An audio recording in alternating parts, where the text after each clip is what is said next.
Okay, quick video. This is just to highlight that the Microsoft Store for Xbox 360 is making some changes as of the 7th of Feb, so 5 days away from the recording of this quick little video. There's a list of games that they're removing from the store for the Xbox 360. A lot of those games will be available for the Xbox One series and X series consoles, but they won't be available for the Xbox 360. However, there are a handful that are no longer going to be available full stop, as in they're not available on those newer consoles at the moment. So when they get turned off for the Xbox 360 store, that's it, they're gone. I've found a list, and that's what you're looking at on your screen right now. Of note, the ones with the stars next to them, such as Daytona USA, Left 4 Dead, Left 4 Dead 2, Spelunky, and a few others, are the ones that are not available once they're removed. Once they're removed from Xbox 360, they're not available anywhere. So if you own them and have deleted them from your device but don't want to lose them, you've got about 5 days, and I would try and do it sooner than later, to download those onto your console. So if you've changed your console at any point, reloaded because you've had a failure and you've bought a new one or something like that, get onto the store on your Xbox 360, re-download those games. If they're games that you want that you don't have, you've got a couple of days to buy them and download them. Just on a side note, this is one of the big reasons why I stand by physical games. From my point of view, you've bought these games or you've acquired them through a Game Pass scenario where they've given them to you free as a monthly available. They're now yours. The problem is they are your responsibility to manage and migrate from machine to machine.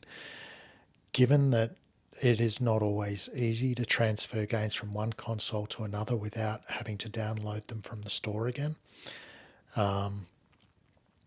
is exactly the reason why digital games, in my book, are not desirable and the physical games are preferred.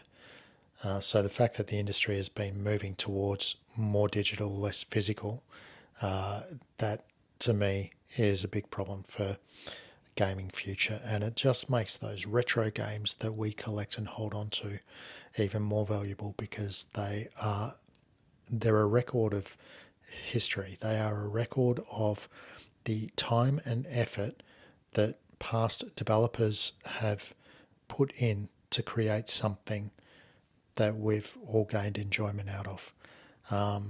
Future generations, if we don't protect and store and collect these games, will miss out on them completely. Yes, the value goes up, but it also opens up the opportunity for these to be saved in the environment for other users through modding their devices and owning them, albeit illegally. The question is, how legal is it if the company that owns that intellectual property is no longer supplying it and has made no indication of ever supplying it again? Kind of, in my mind, it's to some degree reckless abandonment.